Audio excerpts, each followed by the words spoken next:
Every company wants to be category defining, but it's increasingly difficult to stand out across a multitude of marketing platforms and a sea of scrolling constant content. What is the key measure that Tracksuit is trying to track for these brands to give them an advantage and an edge in that attention economy? Because a click or a view these days is like such a fickle thing. You're bang on there. So what we speak to is what you just shared are what we would consider vanity metrics. It doesn't actually speak to how well you're building familiarity and trust with the consumer and those who are going to become a consumer. Tracksuit believes it has the software solution for brands to know if eyeballs and likes will actually convert to revenue. And they just raised $25 million to scale its impact. Brand has done a very poor job of branding itself.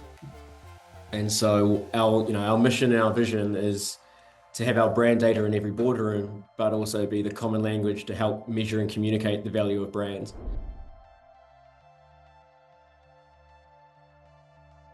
I'm in New York with Mikayla Hopkins, one of the earliest employees at Tracksuit.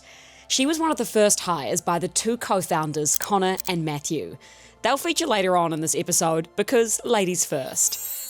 Mikayla is the Chief Marketing Officer and one of the first to take Tracksuit global to the epicentre of advertising, landing US-based clients like retailers Steve Madden and The RealReal, the designer consignment store. We're in the epicentre of marketing, Mikayla, Times Square in New York City. What have you learned about marketing in terms of the scale, investment, the cut-through required in a place like this, the centre of the world? It is significantly different than down under. For us here, time to trust takes longer, so building credibility and being distinctive is so critical to being able to cut through the noise. We work with over 1,000 different customers now, marketers, agency leaders, and we're seeing this massive resurgence of creativity in the form of brand, and it makes me so happy. And to do it here, what more could you ask for? What are the major shifts in marketing right now? We've had influencer marketing, obviously a huge one. Pre that, it was like the iPhone mobile phone era. Before that, the .com era. Yes. What is it now? Is it Italian brain rot? Is it virality? Like, what is the thing that you think makes a brand go well in this environment? I think it's people who understand cultural nuance and can adapt in a way that allows them to be part of the conversation in a way that feels real. So we've got that, we've got AI. I mean, we can't have an interview in marketing without speaking about AI, and I think people understand it doesn't cut the craft of what we do, but it does allow us to scale and move even faster in a way that is uniquely different. Yes. Anyone can build a brand overnight with AI at the moment. How does Tracksuit view that shift? Is that something that you see as an opportunity because there's more stuff you can track, or is that then an issue? Because if anyone can build a brand overnight, the investment in it's far lower, therefore the need to track it isn't so high. It's a great question, and I would challenge the idea that you can build a brand overnight. What you can do is you can build a business, whether that's around for long term. That is the question. For us at Tracksuit, we see AI as a massive opportunity in terms of being able to see what else can come out here. But at the end of the day, brand and community does become a defensible moat, and to do that, you can't lean on AI completely. You need to build community and familiarity with this big group of people who have your back and feel a part of what you're trying to scale, and AI can't do that. So we're excited, bring it on, here for all the AI and to see the brands who are smart enough to cut through. Tracksuit claims to be the convergence of a renaissance in brand investment and the forefront of AI. The company launched in 2021 and hit $1 million in annual recurring revenue in its first 9 months. They're currently tracking 10,000 brands and plan to double that by the end of 2025. The software company just raised $25 million in a Series B round to help them do it. To celebrate, the Tracksuit team swarmed the New York subway, in company merch of course, to see their own faces feature on the big screen. Of course, Mikayla masterminded that stunt. Back at the West Village office, I wanted to gain a better understanding of what exactly Tracksuit does and what success customers are seeing with its software. What is the critical pain point that Tracksuit solves for marketers? It's a great shout. So for us, what the pain is that we actually solve is being able to provide data to allow people to measure and communicate the value of brand. As a marketer firsthand, I noticed for myself, my board seat at the table was getting smaller and smaller and smaller because it was so hard to evaluate and describe the commercial layer of brand. It is a commercial asset, but it's very hard to define it without metrics. So that is what we solve. Tracksuit, I believe, wants to bring brand data into every boardroom around the world. How are you going with that growth so far? We're doing Pretty well. Very excited. Obviously, we've just raised a massive round over here in the US, led by VMG. And I think for us, we do have a vision that by 2030, we will have brand data, and it'll be Tracksuit's brand data seen in every boardroom around the world. Very, very happy with momentum and progress so far. I think we're just getting started, but it feels within reach. We all operate in the attention economy. Yes. There is content flooded everywhere on our screens that we're addicted to all day, every day. But what is the key measure that Tracksuit is trying to track for these brands to give them an advantage and an edge in that attention economy? Because a click or a view these days is like such a fickle thing that it doesn't necessarily translate through to like a long-term brand equity and longevity. Absolutely, you're bang on there. So what we speak to is what you just shared, and what we would consider vanity metrics. It doesn't actually speak to how well you're building familiarity and trust with the consumer and those who are going to become a consumer. So for us, Tracksuit, we track the fundamentals of brand, which is awareness, consideration, preference and usage, and also brand perception. So how is that changing over time? That fundamental metric is so key. And for us, it was so overcomplicated previously. There's so many metrics, but it's just the core fundamentals that you really need to know. Am I doing a good job of building future demand amongst future category buyers and my existing pool? What are those exact data points that you pull from like a like to a view to a comment? Yeah. So funnel, so awareness, so how aware are you? So let's take athletic brewing in the non-alcoholic category. Is somebody aware of the brand? Would they consider the brand? Do they prefer the brand? And have they used the brand? Not just that, but also what are the messaging and moments that come forward for a consumer panel when they are being asked, when you think about athletic brewing, what comes to mind? And so you can really start to understand the perception of the wider market, not just those buying. And for us, we speak to marketers having two jobs, and that is to build future demand amongst a wider category pool, and then also to exhaust existing demand. So how are you harvesting that small group of people in market ready to buy now? And for us, performance metrics only ever tell us how well we're doing with the smaller group of people, not how well we're doing building future demand. That's where the term like brand health comes in. But there's a lot of companies that have supposedly come up with a formula to track brand health. Why is Tracksuit's better? Great question. I think in particular up here, down under, there is a handful of great competitors. Up here is a very busy market. And I think for us, just starting around, we want to build this common language for people. To build that common language, you actually first just need to define what does good brand health actually look like? And again, coming back to the simplistic nature of Tracksuit, we haven't overcomplicated, and we've also made it always on. So often, market research or brand tracking is provided to you in these 100-page decks that sit on somebody's board desk. They gather dust, they're not looked at beyond the very first moment, and they become redundant very quickly. For us, we want this real-time measure, so we're always in market sending out these surveys to people, and that always-on component is so strong, and I think part of our success.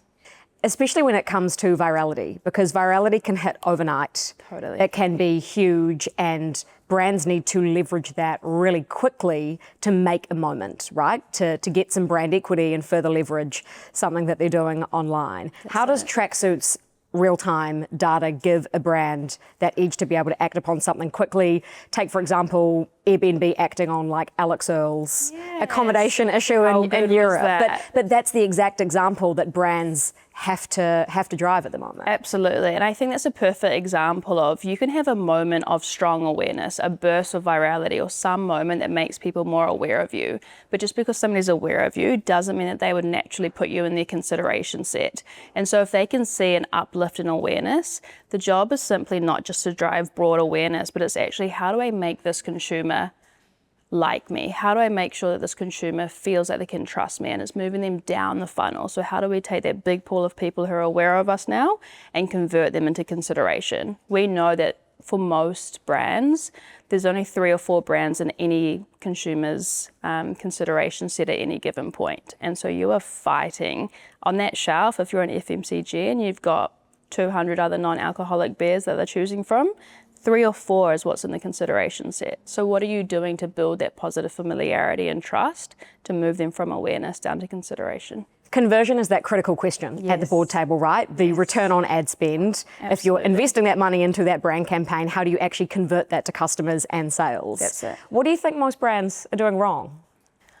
I think it's What we found is what we would define as error 2, and this was this obsession, myself included, I was guilty of it, with short-term performance. You know, you've got weekly, monthly pressures to be hitting KPIs, and so what we did is we over-invested in the short term.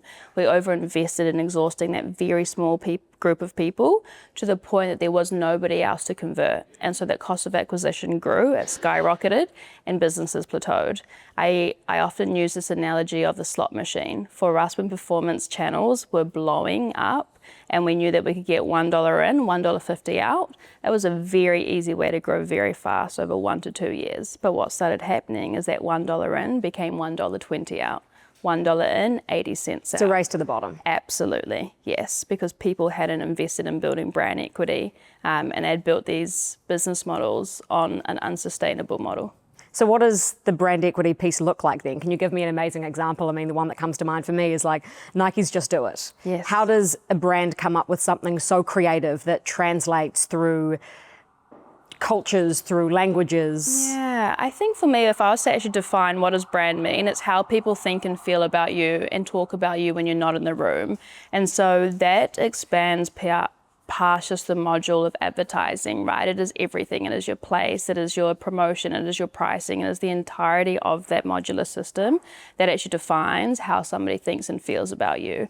And that brand equity, when you get that right and you have a vehicle, so let's just say it's Nike's Just Do It, it means that you can express that in so many different ways, and it does transcend languages, and you build this, I guess, a language within its own where you don't even have to have the 10,000 things that make up Just Do It. Somebody can see that, they trust it, they feel it, and they can move forward with the purchase decision. Given all of that, and as you've even said, marketers have 2 jobs, the attention, awareness in the short term, but also then driving conversion and brand equity in the long term. What are you hearing from marketers about what they want right now? Because you speak their language too. Yes. They want simplicity. There is such an insane tech stack at the moment where we are forced to choose beyond 20 platforms just across the year. It is chaotic, and we want to have a single source of truth when it comes to brand. So it's not just the job for us to be able to convince marketers that building brand's important. It actually expands beyond that group of humans. It is our agency partners, it's the CFOs in the organization, it's the widest business community, so that they understand brand is a commercial asset, especially in the world of AI where there is so much, there's the sea of sameness happening everywhere. Brand becomes your moat, which becomes your community, which is actually your strategic lever and standing out.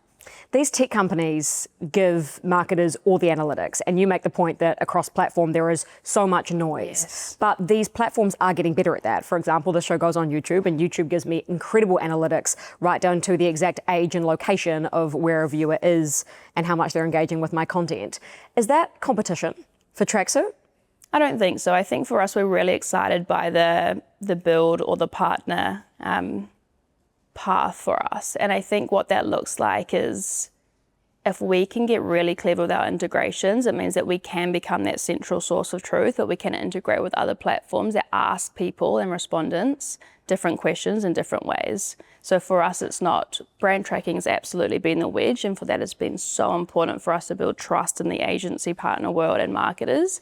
But for us, it's not about building this entire suite of marketing tools. It's about figuring out how can we be smart with our integrations. So it's like an overlay on top of all of that data, and it pulls up all the data points and gives you one picture Absolutely. of the brand. Yes. In terms of where we're at right now with integrations, you still have to use Tracksuit in isolation. But I think for us, social listening is a perfect example of another market research tool, and it is helpful and valuable in one way. But for us, brand tracking, we are sending out surveys to thousands of real humans all day, every day. That to us should be the universal truth for how people think and feel about brand. Can you give me a customer use case of somebody course. who saw real return on investment through marketing decisions Yes. made through Tracksuit data? Great question. I think one of my favorite examples is the RealReal. So the RealReal, I think, have done a fantastic job in reframing both accessibility with authenticity. And I think what I love about them is they've been able to make or reframe the secondhand fashion buying journey as something that is both luxury and smart, and that is a really hard thing to get right. So for them, they built this amazing campaign down in Canal Street where it was basically trying to understand what is real and what is fake. Obviously, if you're in New York, you know about Canal Street, you know that that is one of the biggest underground markets for secondhand goods, and they wanted to put a stop to that, and they wanted to really push and drive hard the power of having something that is authentic and real. And we saw almost immediately after the 6-7 weeks of that campaign running, an uplift in their awareness and consideration. I think most excitedly as well, you can see in their metrics that the preference metrics started to move. Now, preference is one of the single hardest metrics to move when we think about brand, because it is a forced choice of one. So you can only prefer one brand in an entire category. And to win that, you are really winning the hearts and minds of consumers. And we saw a direct impact on that. That then allowed them to go and fight for more brand investment and say, this has worked. Let's look at how this ties to our bottom line and let's drive further. This is something you're trying to do within Tracksuit itself. Absolutely. As well. You're trying to drive that conversion by telling the story of this business. Of course. Has there been an example of where you working with one of your customers, like the Real Real, for example, and then that's led to something that you would do internally to promote Tracksuit? Is there an interesting feedback loop there? Absolutely. I mean, the irony for us is we can't have Tracksuit for Tracksuit, which breaks my heart. We don't service B2B at the moment. But I think for us, like finding the aspirational brands and being able to use that social proof, because we've platformed the hero behind it, which is usually the marketer or the agency leader, that in turn tells our story for us.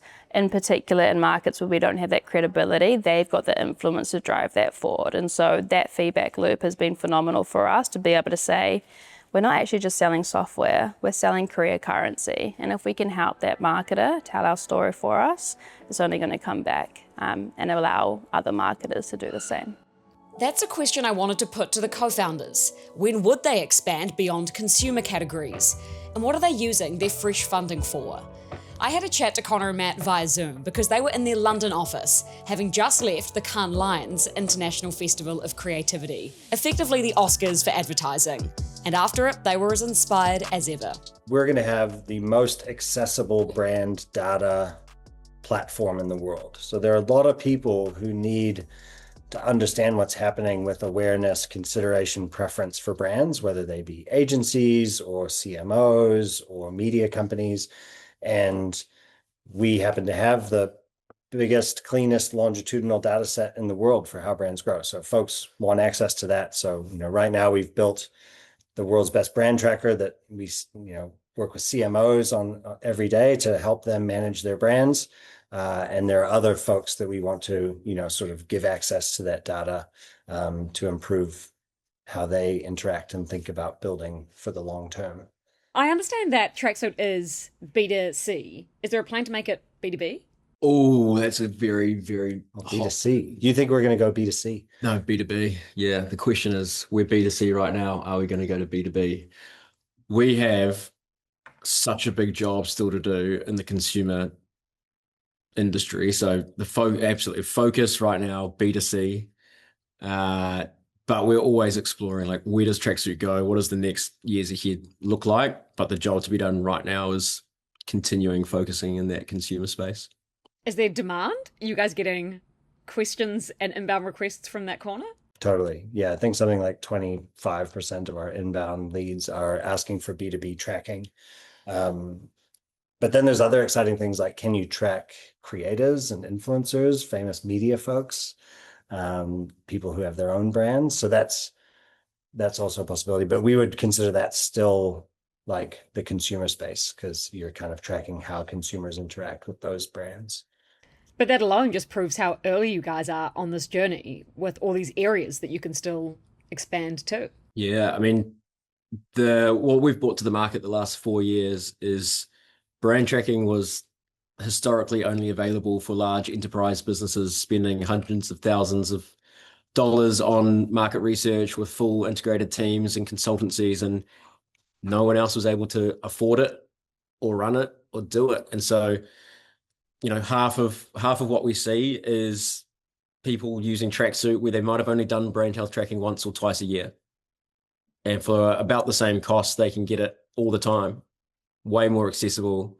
And then the second piece is around brands and businesses who have never done brand tracking, but brand is becoming such an important part in longer term sustained business growth. More attention's coming on. What do people think and feel about our brands? How do we measure it? And the first place they're coming is the Tracksuit. So while the B2C space was big in terms of brand tracking, it's also expanding because we're making it more accessible to more brands who want to, or more businesses that want to do it. So early days, but also exciting. Yeah, and I think that's where we started, by making it more accessible. But to become the world's best brand tracker, you have to make it more usable, and you have to solve more problems with it. And like the problems we're solving for marketers expands through SMB, mid-market, into enterprise, because what marketers want to do is they want to have more credibility in the boardroom.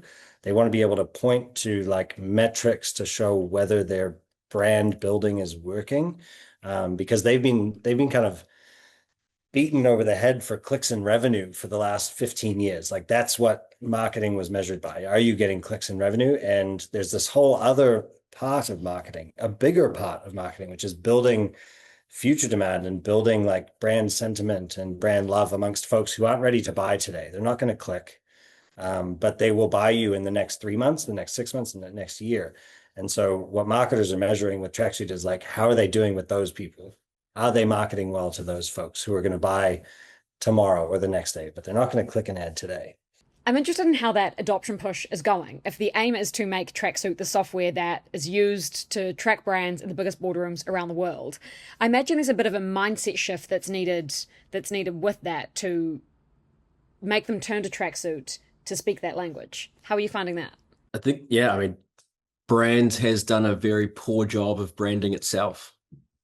And so our mission and our vision is to have our brand data in every boardroom, but also be the common language to help measure and communicate the value of brands. And when we say that, it means, how does a CFO understand what on earth marketing and advertising is? And how does a marketer communicate with a CFO? But it's a common language. And so that's really the push that we need to do. And we want to champion brand data in every boardroom, but in a way that is a common language to measure and understand the value of brand. And that's why we exist. Yeah. And we're doing, I think what we'd have 260% growth, year-on-year growth in the States in the last 12 months, and 130% year-on-year growth around the world. And so, we're more than doubling every year. We're starting to crank into bigger and bigger enterprise companies. We started in that mid-market and SMB, and now we're, getting bigger and bigger and signing 1, 2, 3 year contracts with some of these big companies. So the education is landing, the product is landing, and, being the world's best brand tracker is a moving goalpost. You got to keep being the world's best brand tracker. So that's always a challenge.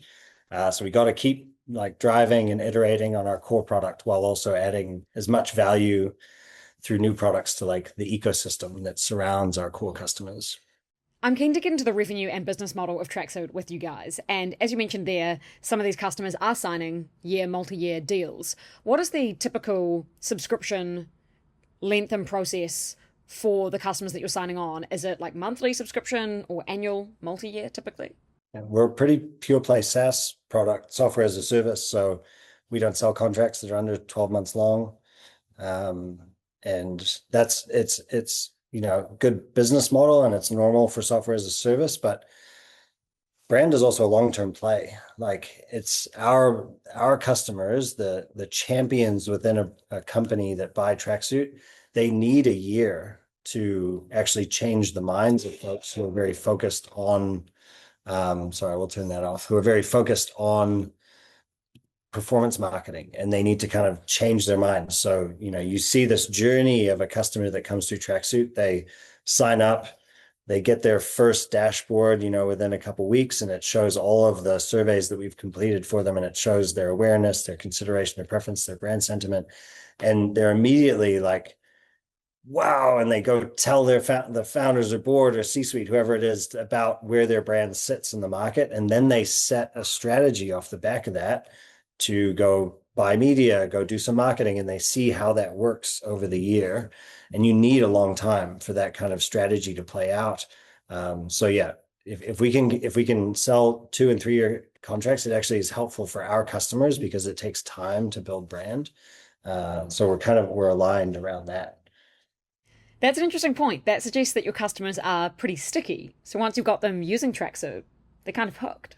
I think the way that we facilitate and the value that we provide to businesses is understand your brand, inform your strategy, measure the impact of what you're doing, and then take those learnings and insights to iterate ongoing.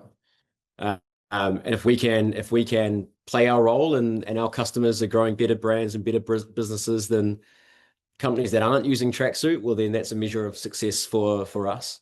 On pricing, is there pricing tiers on how much data input and output a brand or company would get from using Tracksuit? You guys are smiling. I feel like I'm onto something here. Or if you plan to evolve the product, are there plans to introduce different tiered pricing? One of the things that we love is simple pricing. It's one of our values. Same. Simplicity is a superpower. And so Tracksuit is a flat fee per category per market. And so it gives our customers real certainty around what are we getting from Tracksuit? What does it cost? How do I communicate that? And it's no secret sauce or black boxes around what we do. Usually when we tell people the price, they're like, is that per month or per year? And we tell them per year and they just like start beaming. It's like that's the magic moment. But that's almost like charity work, guys. If there's inbound demand for the product, you're growing that much year on year, and people are shocked at the price of it, then I'm just thinking full capitalist here, but isn't there some room to increase the price? Madison, you sound like the venture capital world. Yeah. I'm not going to take that as a compliment, but thanks, guys. Yeah, the reality is that we can add, by growing the data set, by working with more customers, by helping set more strategy and think long term, we accomplish our vision faster. Our vision is, we need to have a sustainable, business that grows and can support our team and everything. But our vision is not to make the most money possible in the world, despite how much our VCs would love for that to be the sole vision. The vision is to get brand data in every boardroom and to be the common language that measure and communicate the value of brand. And so to do that, we sort of have to democratize this data. And so it's better for everybody if we can be the beautiful, affordable version of brand tracking. On the adoption of your product and the sales network effect, I was talking recently to the country manager of Airwallex in New Zealand, a guy called Larry, not sure if you know him, but he likened your company to Xero in a real complimentary way. You used to work at Xero, so everything looks like Xero. Yes, that's true. But this was the point that he made, was that like Xero, they had accountants and bookkeepers pushing their product for broader adoption. And Tracksuit, in a similar way, has marketers marketing your product. How does that sales network effect work in action? Probably more agencies that are the equivalent. The interesting thing, when Matt and I first started Tracksuit, like we were validating it. It was just a hypothesis. There was no product whatsoever.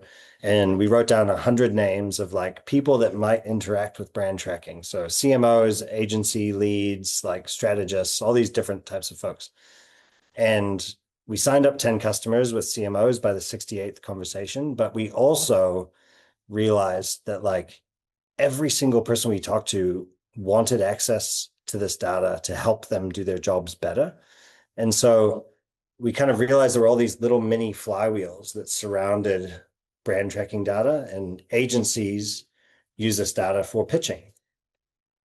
Agencies use this data to prove that they've been doing good work over the year. Now, they might not want to buy a full suite of data, but it's useful to them. And it actually furthers the goals of our customers, the marketers, to have everyone paying attention to the same information, to like singing from the same song sheet is the saying. So by like empowering agency folk with top of funnel data, they kind of fall in love with it. They want to use it. It gets it into every boardroom. It becomes the common language. And then they share it with their marketer friends or the companies they're working with to say, hey, have you heard of Tracksuit?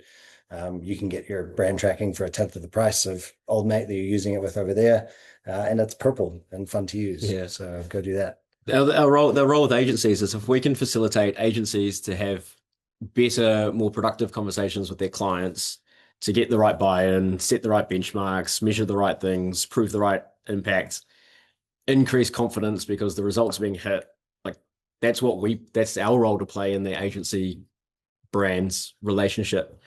And to the Xero point, I think wasn't Xero beautiful, affordable, accessible accounting? Correct. And now Tracksuit's beautiful, affordable, accessible brand tracking. So Weird. a lot of there's probably a lot of parallels there between Xero and Tracksuit, just in different industries, making accounting sexy. Is that what they said? I don't think anyone can do that.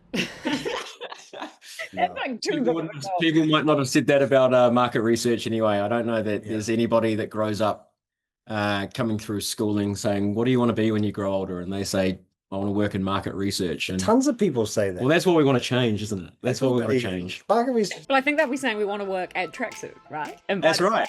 That's right. Yeah. Yeah. Work at or with. To help make that happen, Mikayla's pushing Tracksuit's own brand internationally. And with such rapid growth so far, there's really no limits on where they could go next. When are we going to see you on the IPO board? The one in that corner. Coming soon. One day. Of Times Square Yes, we'll be back for that. I'll please film do. it too. I can't wait. Thank you so much for having me. This has been such good fun. Thank you. Thank you so much. I appreciate it.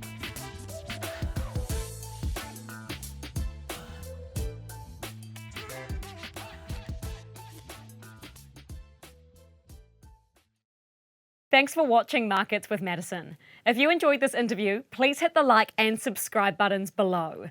I do all of the research for these episodes myself, so your support means a lot. I always love to hear your feedback and ideas, so please drop any thoughts in the comments below. Now go put your money to work.